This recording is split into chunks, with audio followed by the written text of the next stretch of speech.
18대 교구 성도 여러분 안녕하십니까? 2020년 11월 27일입니다. 코로나 확진자가 세 자리 숫자로 늘어나는 바람에 이렇게 또다시 비대면으로 영상 설교로 만나 뵙게 됐습니다. 네, 안타깝지만 어쩔 수가 없습니다. 오늘 같이 은혜를 받으신 말씀의 본문은 창세기 17장 5절과 15절 두 군데가 되겠습니다. 제가 받들어 봉독하도록 하겠습니다. 창세기 17장 5절 말씀. 이제후로는 내 이름을 아브람이라 하지 아니하고 아브라함이라 하리니 이는 내가 너로 열국의 아비가 되게 함이니라. 15절 말씀. 하나님이 또 아브라함에게 이르시되 내 아내 사레는 이름을 사레라 하지 말고 그 이름을 사라라 하라. 이는 하나님의 말씀이니라. 아멘. 오늘 제목은요. 마지막 결사는 계명. 마지막 결사는 계명이란 제목으로 같이 은혜를 나누는 시간을 갖도록 하겠습니다.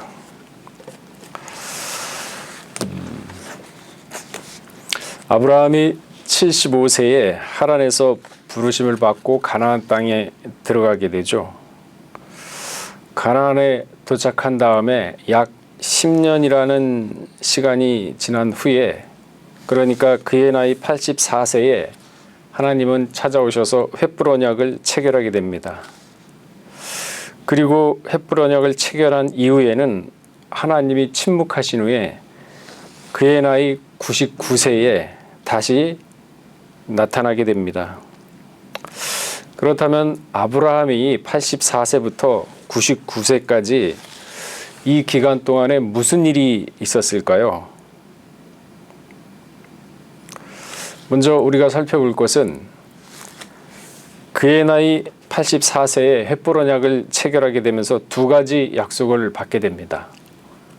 자손과 땅에 대한 약속이죠. 그러나 아브라함은 이 약속을 온전히 믿지 못했고, 그래서 그의 나이 86세에 여종 하갈을 취해서 이스마엘을 낳게 되죠. 또한 창세기 12장에 보게 되면요, 분명히 하나님은 아브라함에게 애굽에 내려가지 말라고 명령을 했습니다. 그런데 아브라함은 이 명령을 어기고 애굽에 내려가게 되죠. 이로 인해서 애굽의 왕에게 자신의 사랑하는 아내 사라를 빼앗길 뻔하기도 했습니다. 이렇게 된 것은 모두 아브라함이 하나님의 말씀에 불순종한 결과인 것이죠. 보다 못한 하나님께서는 그의 나이 99세에 다시 나타내게 됩니다. 그리고서는 창세기 17장 1절에서 보듯이 너는 내 앞에서 행하여 완전하라 하면서 명령을 하게 됩니다. 그러면서 바로 하나님은 아브라함의 이름을 바꿔주는 것을 볼 수가 있습니다. 그 말씀이 오늘 창세기 17장 5절에 나와 있는 본문 말씀인데요. 내 이름을 아브람이라 하지 아니하고 아브라함이라 하라 하고 계명을 해주십니다. 계명. 이름을 바꾸는 거죠. 성경에서 이름을 바꾼다는 것은 삶의 대전환을 의미하는 것입니다. 실제로 야곱은 야곱이란 이름에서 이스라엘로 계명이 되었고, 시몬은 시몬이라는 이름에서 베드로로 바뀌면서 그들의 생애에 있어서 대전환점을 맞이하게 되는 것을 볼 수가 있습니다. 또한 구약의 호세아 선지자에게도 계명의 사건을 볼 수가 있는데요. 하나님은 이스라엘 백성이 범죄를 하자 이들에게 심판과 멸망을 선포하기 위해서 호세아의 두 아들 이름을 짓는데 그 이름을 어떻게 지었느냐? 저주와 심판의 이름으로 지었습니다. 호세아가 첫째 아이를 낳았을 때 그 이름을 로루하마라고 지었습니다. 이 뜻은 무엇이냐? 국률이 여기지 않겠다. 불쌍히 여기지 않겠다. 그런 뜻입니다. 그리고 로루하마가 젖을 뗀 후에 또 둘째 아이가 태어났는데 이름을 로암미라고 지었습니다. 로암미. 이것은 내 백성이 아니다라는 그런 뜻이죠. 그러니까 이런 이름을 통해서 알 수 있는 것은 하나님은 이스라엘 백성을 긍휼히 여기지 않고 내 백성이 아닌 이방인처럼 여기면서 버리고 심판하시겠다는 의미를 가지고 있는 것입니다. 그러나 우리가 성경을 자세히 읽어보게 되면요, 이후에 이스라엘 백성이 다시 회개하고 돌아올 때 구원을 선포하게 되는데, 그때 로루하마를 루하마로 이름을 바꿉니다. 이게 무슨 뜻이냐? 긍휼히 여기겠다, 긍휼히 여기다, 그런 뜻이거든요. 그리고 로암미를 암미, 내 백성이다 라고 역시 이름을 바꾸는 장면을 볼 수가 있습니다. 이처럼 성경에서 이름은 그 소유자의 인격, 본질, 속성, 영예 등을 나타내기 때문에 계명이란 새로 태어난다는 의미와 새로운 사명이 부여된 새로운 삶을 약속한다고 베드로후서 1장 1절에는 말씀하고 있죠. 그러므로 하나님께서 이름을 바꿔라, 즉 계명하라는 명령은 아브라함으로 하여금 새로운 삶의 대전환을 요구하신 것입니다. 아브라함이 하란에 있을 때 하나님께서는 분명히 내가 너로 큰 민족을 이루고 라고 약속을 하셨습니다. 창세기 12장 2절에 그 말씀이 있죠.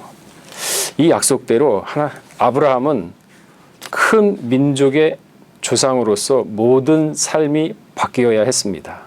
가치관, 생각, 생활까지도 스스로가 능동적 마인드로 바뀌어서 삶을 살았어야 했는데, 그런데 아브라함은 99세가 되도록 자신을 그저 한 집안의 가장이라는 틀에서 벗어나지 못하고 약속과는 무관하게 수동적인 태도로 살아왔던 것을 볼 수가 있습니다. 그러자 하나님께서 아브라함에게 나타나셔서 이제는 그 아브라함이 가지고 있는 사고의 틀을 깨시고 아브라함에게 열국의 아버지라는 비전을 다시 심어주신 겁니다. 이것은 미래의 열국의 아버지가 될 것을 확실하게 믿고 현실에 실현하면서 살아가라는 하나님의 의중이 반영된 것이죠. 히브리어 아브람은 존귀한 아버지라는 사적 이름이었고, 아브라함은 열국의 아버지, 공적인 이름의 의미를 가지고 있습니다. 그렇다면 우리는 아브라함에게 지어준 새 이름이 주는 의미가 성경상에서 또한 역사상에서 어떻게 성취되었으며, 그리고 나아가 종말적으로는 어떠한 교훈을 주고 있는지 이 시각 간략하게 살펴보도록 하겠습니다. 먼저 새 이름이 갖는 의미를 살펴보게 되면요, 먼저 여기서 중요한 것은 아브라함 자신 스스로가 이름을 바꾼 것이 아니라 하나님이 직접 이름을 바꾸어 주신 것입니다. 이것은 자신의 뜻을 완전히 버리고 하나님께 예속되어서 복종하는 삶을 살아가야 한다는 것을 의미하는 것이죠. 하나님의 말씀대로 동행하며 열국의 아버지로서 사명을 다하면서 살아가야 하는 것을 말하는 것입니다. 이 명령은 역사 속에서 그대로 성취가 되었습니다. 첫째로 육적 혈통의 자손을 통해서 성취가 되었음을 볼 수가 있습니다. 이스마엘을 통해서 아랍 족속이 태어났죠. 창세기 25장 12절에서 16절에 보시게 되면은, 그리고 에서를 통해서 에돔 족속이 태어났습니다. 창세기 36장 9절에서 14절에 그 말씀이 있죠. 그리고 아브라함의 후처인 구드라를 통해서 6 아들이 태어났으며 구드라 자손을 형성했습니다. 약속의 자손인 이삭을 통하여 오늘날의 유대인이 형성된 것이죠. 아브라함의 계명 그대로 열국의 아버지가 된 것입니다. 또한 두 번째로 살펴볼 것은 수많은 영적 자손을 통하여 성취가 되었습니다. 로마서 2장 28절에서 29절에 보시게 되면요. 사도 바울은 표면적 유대인이 유대인이 아니요 이면적 유대인이 유대인이라고 선포를 하였습니다. 하나님의 구속의 중심이 혈통적 유대인을 넘어서 영적 유대인에게 확장되었음을 선포한 것이죠. 영적 유대인이란 무엇일까요? 갈라디아 3장 7절과 29절에 보게 되면요. 하나님의 말씀을 믿고 예수 그리스도를 믿는 성도들이 바로 아브라함의 영적 자손이 되는 것입니다. 오늘날 예수를 믿는 사람이 얼마나 많습니까? 결국 아브라함은 육적 열국의 아버지에 이어서 영적 열국의 아버지가 되었던 것입니다. 그 말씀이 성취된 것이죠. 또한 아브라함의 계명은 종말의 예표인 것입니다. 마지막 때도요, 성도들의 이름을 바꾸어 주실 것이라고 요한계시록 2장 17절에 보면 그 말씀이 있죠. 뭐라고 기록되어 있습니까? 새 이름. 마지막 때 새 이름을 주시겠다는 얘기입니다. 계시록 3장 12절에도 그 말씀이 있죠. 하늘로부터 내려오는 새 예루살렘의 이름과 나의 새 이름을 그 위에 기록하리라 라고 말씀하고 있습니다. 여기 새 이름은 어떤 자들에게 주어지느냐? 하나님의 백성으로서 세상을 이기고 자신을 이기어 마침내 예수 그리스도의 새 이름을 받게 되는 자들을 지칭하는 것입니다. 이것을 다른 표현으로 하자면은 하나님의 이름표를 말하는 것입니다. 이러한 자들은 자신의 뜻이 아닌 철저하게 하나님의 소유가 되어서 하나님의 명령에 복종하는 자들로 마침내 새 예루살렘 성에 입성하는 주인공이 될 자들입니다. 계시록 14장 1절에 그 말씀이 있습니다. 계시록 22장 4절에도 그의 얼굴을 볼 터이여 그의 이름도 저희 이마에 있으리라 하고 기록하고 있습니다. 그렇다면은 어떻게 해야 하나님의 이름표를 받을 수 있는가? 하나님의 이름표를 받을 자들은 어떤 자들인가? 잠시 살펴보겠습니다. 첫째, 하나님의 말씀을 사모하는 자입니다. 말씀을 사모하는 자. 둘째, 쉬지 않고 기도하는 자. 무시로 기도할 수 있죠. 걸어가면서, 식사를 하면서도 어디에 있든지 어떤 상황에서든지 우리는 영적으로 마음으로 기도할 수 있습니다. 그리고 세 번째, 하나님 앞에 감사하는 자. 감사하는 자. 이러한 사람, 그러니까 사상과 이념이 말씀 중심의 사람을 말하는 것입니다. 마지막 때는요, 7가지 재앙이 있는데 이러한 하나님의 이름표를 받은 자는 이러한 재앙 속에서도 철저하게 보호를 받게 됩니다. 이 재앙은 사람이 일으키는 게 아니라 하나님의 주권 속에서 이루어지는 재앙이기 때문에 사람의 의지와는 상관이 없습니다. 마지막 때 이러한 재앙은 그러면 하나님은 왜 내리실까요? 간단합니다. 악인은 멸하고 하나님을 믿는 당신의 귀한 자녀들은 보호하기 위해서 심판의 재앙을 내리는 것입니다. 마치 마태복음 13장에 보면은 알곡과 가라지가 나오죠. 추수 때까지 악인과 선인을 같이 보호를 했다가 같이 두었다가 마지막 심판 때 가르는 거죠. 그래서 알곡은 창고로, 가라지는 들밖에 불타는 불에 던져버리는 것이죠.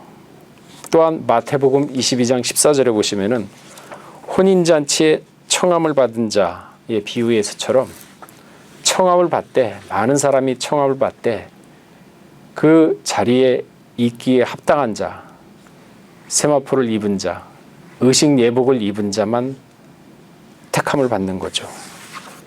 그렇기 때문에 마지막 때 선인과 악인을 구별하기 위해서 하나님이 큰 심판을 예비해 두신 것입니다. 이때 하나님의 새 이름을 받아야지만 이 재앙에서 보호를 받게 되는 것입니다. 이것이 바로 우리가 많이 들었던 계시록에서 인치는 역사인 것이죠. 그러면 이 인치는 역사는 예수님도 사실 인치는 역사, 인을 받으셨습니다. 요한복음 6장 27절에 보시면요. 썩은 양식을 위하여 일하지 말고 영생하도록 있는 양식을 위하여 하라. 이 양식은 인자가 너희에게 주리니 인자는 아버지 하나님의 인치신 자니라. 그러면 예수님 이마에 진짜로 인두로 딱 화인을 찍어가지고 인을 쳤습니까? 아니죠. 말씀의 도장을 말하는 것입니다. 예수님은 사복음서며 성경을 읽어보게 되면은 언제든지 어느 순간에든지 기도를 계속 하셨고 입만 열면은 하나님의 복음이 나왔었고 들판에서 돌베개를 하고 잠을 주무셔도 감사가 떠나지 않았습니다. 그러니까 한마디로 예수님의 사상과 이념은 오로지 말씀으로 무장한 분, 이것이 바로 인을 친다는 얘기거든요. 그러면 우리가 과연 하나님의 말씀과 하나님의 사상으로 무장을 하고 이 세상을 살아가고 있습니까? 하나님 말씀을 믿고 의지한다고 하면서 하나님 말씀을 앞세워서 모든 난관과 힘든 일을 헤쳐나가면서 그 헤쳐나감에 대한 자신감, 헤쳐나가고 난 다음에 오는 감사를 우리 생활 가운데 실현하고 있습니까? 그렇게 해야 된다는 거죠. 앞으로 어떤 재앙이 일어나느냐? 계시록 10장, 11장, 13장, 14장에 보시면요. 7가지 재앙이 나옵니다. 7인, 7나팔, 7대접. 그러나 이것이 쏟아지기 전에 계시록 7장에 중간 계시가 나오죠. 이 중간 계시는 어떠한 의미를 가지고 있습니까?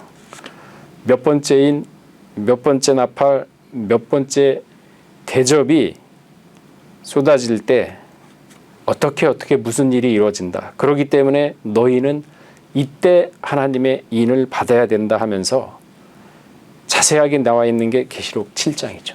중간 계시. 근데 이게 쉽습니까?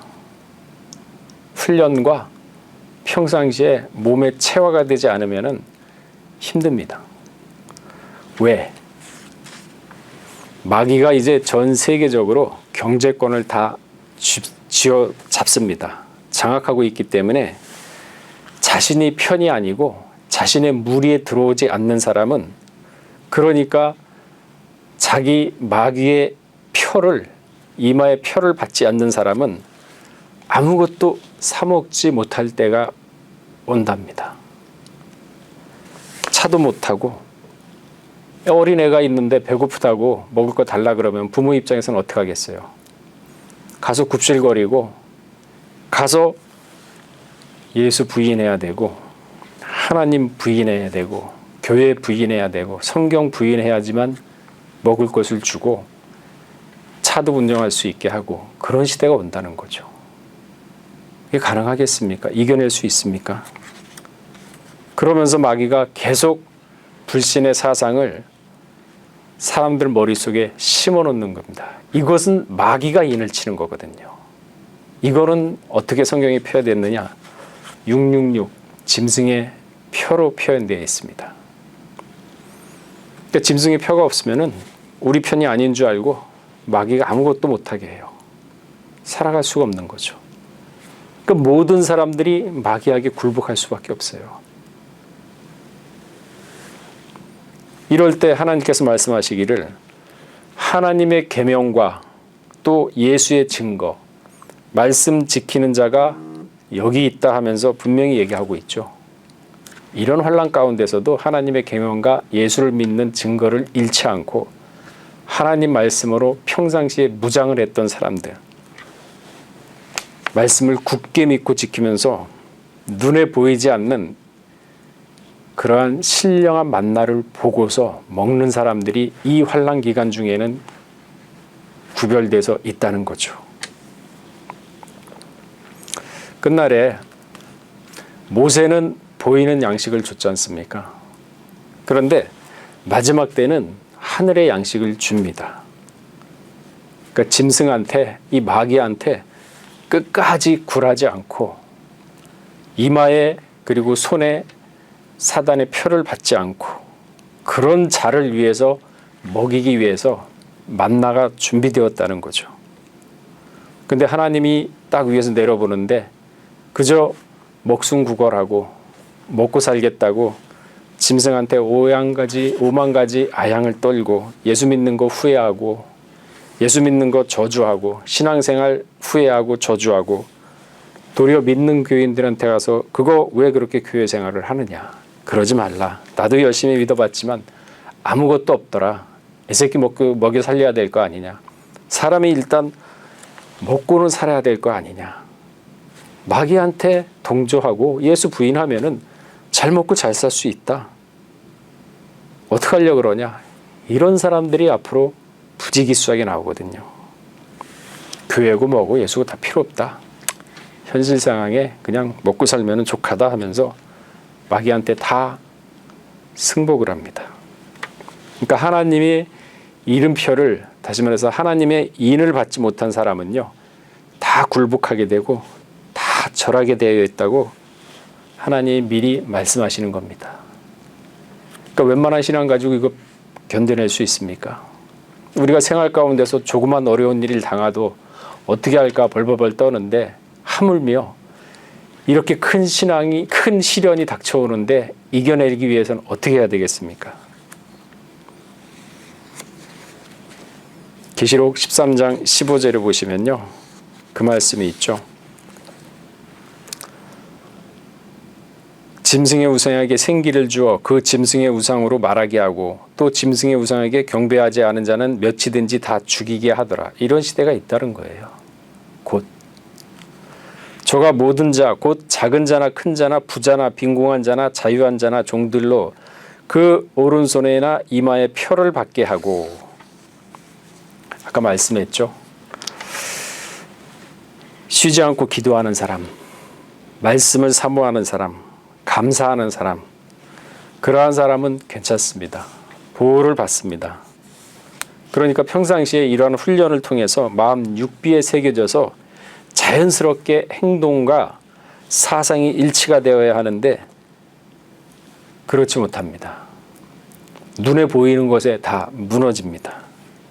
그러니까 이러한 예수 그리스도의 장성한 분량의 신앙이 하루아침에 이루어지겠습니까? 안 되죠. 그래서 지금이 바로 은혜 받을 만한 때요. 지금이 바로 난 12시가 아니냐. 구원의 때라 그랬습니다. 조만간 이러한 세계가 오고 이러한 심판의 세계가 온다 그러는데 하나님의 말씀으로 사상과 이념이 무장되어서 다니엘처럼 그리고 여호수아처럼 그러한 믿음이 가지고 있는 사람은 하나님이 사비부 보호를 해주지 적당히 세상 반, 적당히 신앙 반 그런 사람 보호 못 받습니다. 너희는 옳으면 옳고 아니면 아니라 해라 그랬거든요.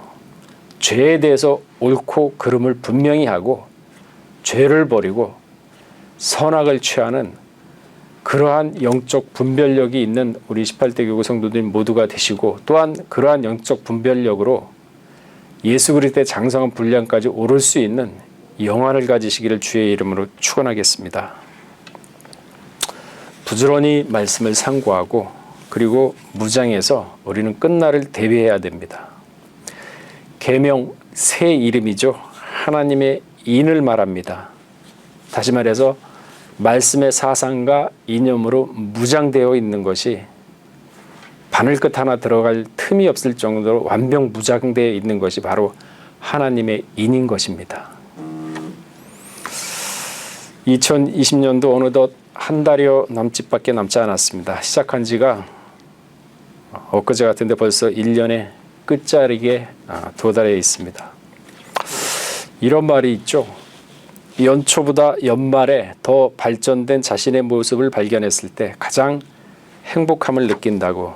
연초에 계획했던 모든 계획들이 작심삼일로 끝나는 것이 아니라 연말에 다 성취되어서 기쁨과 그리고 성취감 그리고 성숙한 자신의 모습을 발견할 때를 아마 말하는 것인 것 같습니다. 신앙도 마찬가지입니다. 유다서 1장 20절에 보면은 거룩한 믿음 위에 자신을 건축하라고 했거든요. 그러니까 하루하루의 삶이 어제보다 나은 오늘, 오늘보다 나은 내일의 신앙의 장성함, 그것을 날마다 의식적으로 반복하면서 내 자신의 잘못된 부분, 부조리, 죄악된 부분을 하루에 한 번씩이라도 점검하고서 깎아내려가고 그 깎아내려간 자리에 하나님의 말씀을 무장을 한다 그러면은 이러한 생활이 반복되고 습관되다 보면은 자연적으로 의식하지 않아도 말씀으로 모든 생활과 정신이 체화가 됩니다. 그러면은 어디를 가도 사람은 티가 나게끔 돼 있죠. 아, 저 사람은 예수 믿는 사람이구나. 저 사람은 뭔지 모르게 하나님 중심을 삼는 사람이구나. 그게 바로 인인 것입니다. 말씀으로 완전 무장하고 하나님의 사상으로 완전 무장한 것이 하나님의 인을 받는 건데 그게 바로 인인 것이죠. 그러니까 이번 금년 들어와서 오늘 드리는 이 원래 예배가 이제 마지막 원래 예배가 될 텐데요. 진정으로 결산을 하기를 원한다면은 새 이름을 받는 것, 영적으로 새 이름을 받는 것이 한 해를 마무리하고 그리고 또한 우리의 삶을 마무리하는 데 있어서 진정한 결산이라는 사실을 믿으시길 바랍니다. 우리 다 같이 기도하시겠습니다. 사랑하신 아버지 하나님, 아브라함은 계명을 통해서 열국의 아버지가 되었고 육적으로 말미암아 또한 영적으로 말미암아 하나님이 계명해 주신 그 이름대로 성취된 것을 보았습니다. 이제는 아브라함을 통해서 우리가 이 마지막 때를 살고 있을 때 진정으로 하느님이 원하시는 그러한 삶과 그러한 사상과 그러한 이념으로 무장했을 때 저에게 새 이름을 허락하시사 마지막 때 큰 환난을 속에서도 능히 보호받고 능히 구원받아 하나님이 원하시는 우리 모두가 바라는 그러한 천국에 다 들어가는 우리 18대 교구 성도님들 다 될 수 있도록 은혜 허락하여 주시옵소서. 아버지 하나님, 2020년도 이제 한 달이 남았습니다. 하루가 천년 같다고 하였사오니 하루하루를 시간 보내듯 헛되이 보내는 것이 아니라 1분 1초라도 하나님의 말씀을 상고하고 그 말씀 속에서 얻는 깨달음을 인하여 기뻐하고 그 기쁨으로 감사함으로 인하여 세상 속에서 살아갈 때 얻어지는 자질구레한 감사와 기쁨보다도 하나님의 말씀을 상고할 때 얻어지는 그 기쁨에 더욱더 마음을 빼앗기게 하여 주셨고 마음의 풍족함을 느끼게 하셔서 물질적 풍족이 아니라 영적인 풍족으로 말미암아 진정한 마음의 평안을 누리고 사는 저희 18대 교구 다 될 수 있도록 은혜 허락하여 주시옵소서. 모든 말씀 빌고 나올 때 존귀하신 예수 그리스도 받들어 감사하며 기도를 삼나이다. 아멘.